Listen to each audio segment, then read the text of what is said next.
అందరికీ నమస్కారం అండి. ఈరోజు చెప్పే కథ పేరు నయన మనోహరి. ఈ కథను రచించిన వారు జయశ్రీ గారు. ఇంకా కథలోకి వెళ్తే, ఆ రోజు పాలవాడు సెలవు కావడంతో అమ్మ నన్ను పాలు తెమ్మని పొద్దున్నే పురమాయించింది. ఉసూరుమంటూనే స్కూటీ కీస్ తీసుకుని షాప్కి వెళ్ళాను. చాలామంది ఉన్నారు. అప్పటికే ఎలా లోపలికి వెళ్ళాలా అని చూస్తున్న నాకు ఎక్స్క్యూజ్ మీ అంటూ ఓ తీయని స్వరం వినిపించింది. ఎవరా అని వెనక్కి తిరిగాను. నన్ను చూస్తున్న ఆమె కళ్ళ వంకే నేను యాదృచ్ఛికంగా చూశాను. ఆ తొలి చూపుతోనే లోకమంతా ఒక్కసారి ఆగినట్టయింది. అంత అందమైన చూపులు బాణాలై నా హృదయాన్ని కొల్లగొడుతున్నాయి. నా అవస్థని గమనించి కూడా ఏమీ తెలియనట్లు నన్ను దాటుకుని షోపు లోపలికి వెళ్ళిపోయింది.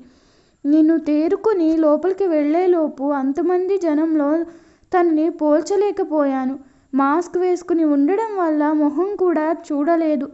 నిజానికి ఆ క్షణం ఆమె కళ్ళని తప్ప ఇంకేమీ గమనించలేదు. డ్రెస్ కలర్ కూడా తెలియదు. ఎక్కడ వెతకాలో అర్థం కాలేదు తన కోసం. కాసేపు వెతికి దొరక్కపోయేసరికి పాల కోసం చూస్తే అయిపోయాయి అన్నారు. అమ్మ తిట్ల దండకం గుర్తొచ్చి త్వరగా వెళ్ళి వేరే షాప్కి వెళ్ళి పాలు తీసుకుని ఓ తెలియని మయమరుపులో ఇంటికెళ్ళాను. మనిషిని మాత్రమే తిరిగి వచ్చాను. నా మనసంతా తనపైనే ఉంది. తన చూపులు నన్ను వెంటాడుతున్నాయి. తన ఆచూకీ ఎలా కనుక్కోవాలో తెలియక సతమతమవుతున్నాను. ఎంతో భారంగా ఆ రోజంతా గడిచింది.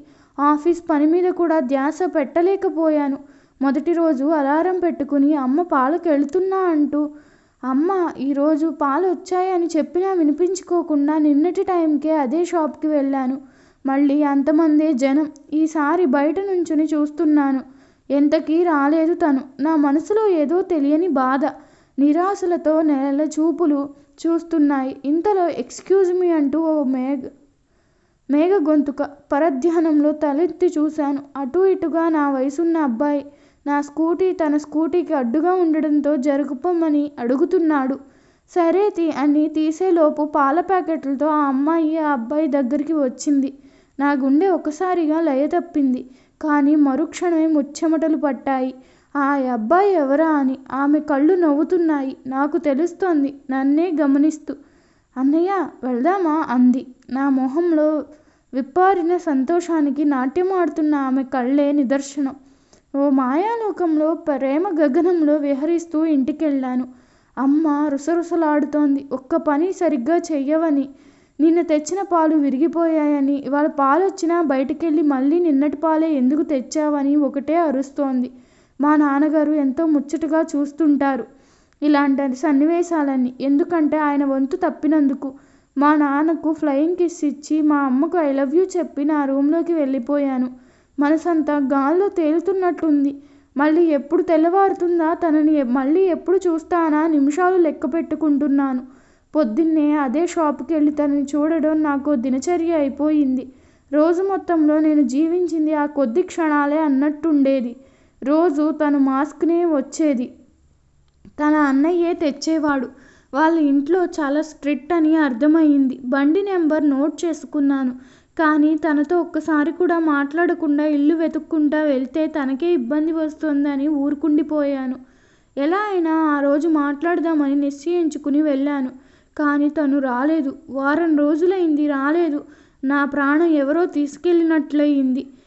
కాళ్ళు ఉడుచుకుంటూ ఇంటికొచ్చిన నన్ను అమ్మ మళ్ళీ అరుస్తోంది. ఇంటి పనుల్లో సహాయం చేయకుండా రోజు పొద్దున్నే ఎవరికీ చెప్పకుండా ఇలా తిరగడం ఏంటని. మౌనంగా నా రూమ్కి వెళ్ళిపోయాను. మా నాన్న మెల్లగా నా దగ్గరికి వచ్చారు. నా భుజం మీద చేతులేసి ఎవరా అమ్మాయి, ఏమైంది అని అడిగారు. పొంగుకొస్తున్న దుఃఖంతో మా నాన్నని పట్టుకుని ఏడ్చేశాను. జరిగిందంతా చెప్పాను. మా నాన్న తేలిగ్గా, ఇందులో బాధపడేదేముంది, బండి నెంబర్ ఉందిగా, ఇంటికెళ్ళి కలువు. ఆ అమ్మాయికి కూడా నువ్వు నచ్చావు కాబట్టి ధైర్యంగా మాట్లాడు. ఎవరైనా ఏదైనా అంటే నేను చూసుకుంటాను. బీ బ్రేవ్ మై బాయ్ అన్నారు.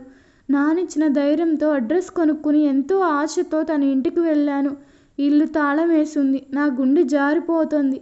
పక్కింటి వాళ్ళని అడిగాను. వాళ్ళు ఇల్లు ఖాళీ చేసి వెళ్ళిపోయారన్నారు. ఫోన్ నెంబర్స్ ఏవీ లేవన్నారు. వివరాలు అడిగితే ఆ అమ్మాయి యూఎస్లో చదువుకోవడానికి గాను కావాల్సిన ఎంట్రన్స్ ఎగ్జామ్ కోచింగ్కి వీసా ప్రాసెస్ కని టెంపరీగా ఉన్నారట హైదరాబాద్లో. వాళ్ళదేదో కాకినాడ దగ్గర చిన్న పల్లెటూరట. పట్టింపులు పద్ధతులు ఎక్కువ కావడంతో ఆ అమ్మాయిని ఎవరితోనూ వాళ్ళ అన్నయ్య మాట్లాడిచ్చేవాడు కాదట. ఆ బండి ఈళ్ళ వాళ్ళ అన్నయ్య ఫ్రెండువి అంట. కాళ్ళ కింద భూమి తగులుతోంది నాకు. తన చూపులకే తను వెతికిన కనులు నన్ను పిచ్చివాడిని చేస్తున్నాయి. ఊపిరి ఆగిపోతుంది. అలా ఎలా తనని నా పిరికితనంతో చేయిజార్చుకున్నానని విలవిలలాడుతున్నాను. కళ్ళు తిరిగి పడిపోయాను. అటుగా వెళ్తున్న మా కాలనీ అంకుల్ నన్ను చూసి గుర్తుపట్టి మా ఇంటికి తీసుకెళ్లారు. ఎక్కడ నన్ను చూశారో మా అమ్మకి వివరంగా చెప్పి ఏంటో ఈ కాలం పిల్లలు అంటూ వెళ్ళిపోయారు. స్పృహ వచ్చిన నన్ను ఏమైంది అని కూడా అడగకుండా తిట్టిన తిట్టు తిట్టకుండా తిడుతూనే ఉంది. ఇంటి పరువు తీసేందుకు నువ్వు ఇంకా ఇలా దారికి రావు అంటూ నీకు వెంటనే పెళ్లి చేసేస్తే గాని నీ ఆగడాలకు అంతుండదంటూ పెళ్లి సంబంధాలు మాట్లాడడానికి వెళ్ళిపోయింది. నన్ను నాన్న పరామర్శించారు. మీ ఇద్దరి ప్రేమలో నిజముంటే మీరిద్దరూ మళ్ళీ కలుసుకుంటారు. నీ మనసుని నమ్ము అని అవే సర్దుకుంటాయి అన్నారు. 2 ఏళ్లు గడిచిపోయాయి. నన్ను నేను మర్చిపోయి ఓ మారీ మంత్రంలా ఇన్నాళ్ళు నా జీవితాన్ని సాగించి వచ్చాను.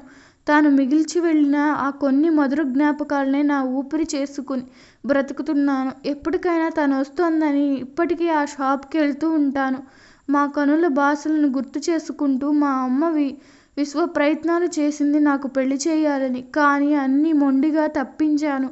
అరిచింది, కోప్పడింది, అలిగింది. ఇప్పుడు ఒకింత బాధతో మౌనంగా ఉండిపోయింది. నన్నేమీ అడగట్లేదు. నాన్న ఓ రోజు నాతో మాట్లాడారు. అమ్మ నీ మంచి కోసమే దురుసుగా నీతో ప్రవర్తించింది. అమ్మా నాన్నల్లో ఇద్దరం గారం చేస్తే నువ్వెక్కడ చేయిజారిపోతావో అని తన మదను చంపుకుని నీతో పౌరుషంగా ఉండేది.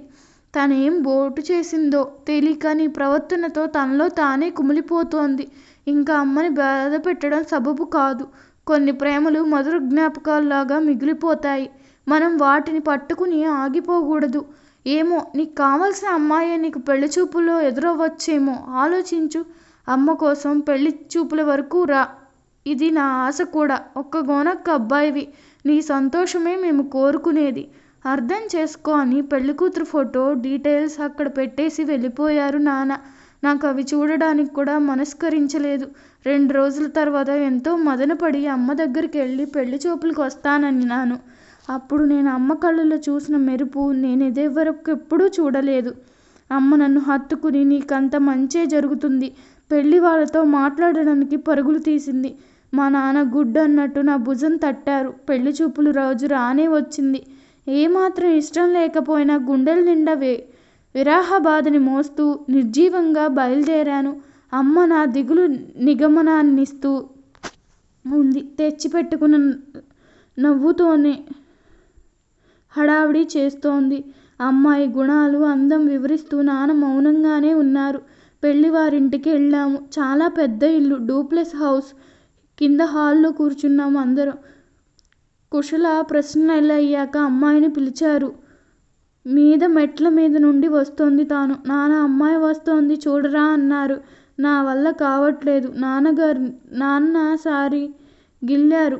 అబ్బా అనుకుంటూ తలెత్తాను. ఆ క్షణం కలలే నిజమయ్యే అర్థం కాలేదు. మళ్ళీ ఆ క్షణాన్ని జీవిస్తాను అనుకోలేదు. ఆ చూపుల్లో పరవశిస్తున్నాను అనుకోలేదు. చూస్తూనే ఉండిపోయాను. ఒక్కసారి లేచి వెళ్ళి తన చేయి పట్టుకున్నాను. అందరూ అవాక్కయ్యారు. నేను తనని అలానే చూస్తూ ఉండిపోయాను. నా కళ్ళు ఎన్నో ప్రశ్నలు అడుగుతున్నాయి. నీళ్లు నిండిన తన కనులు నాకెన్నో చెబుతున్నాయి. ఒకరికి ఒకరు తెలియకుండా ఒకరం ఆలింగనం చేసుకున్నాము. మా కళ్ళు చెమరుస్తూనే ఉన్నాయి. మెల్లగా తన మొహముపై పడిన నా కనులని మాత్రమే చూపిస్తున్న పరదాని తొలగించాను. తనతో రెండోసారి ప్రేమలో పడిన తరుణం అది. మెల్లగా హాల్లో దిగుతున్న గుసగుసలు మమ్మల్ని అటువైపు తిరిగేలా చేశాయి. అందరూ నన్ను కోపంగా చూస్తున్నారు. నా ఊహ అందకుండా కోప్పడుతున్నందుకు మా అమ్మ మాత్రం నవ్వుతుంది. అప్పుడే గెలిచానని అర్థమైంది. తాను అదే నా ప్రేయసి, పెళ్లికూతురి కజిన్. తనని తీసుకొస్తుంటే మెట్ల మీద కిటికీ పరదా నా చెలిపై వాలి నా నయన మనోహరి కలువ కనులను చూపించింది. తన అమ్మ వాళ్ళతో మాట్లాడడం, పెళ్లి ఖాయం కావడం, కళ్యాణం అన్నీ ఓ నెలలో అయిపోయాయి. చూపులు ముడివేసిన బంధంతో మనసు మాటలు అందుకుంది. మా కబుర్లకి ఇంకా తెరపడదు.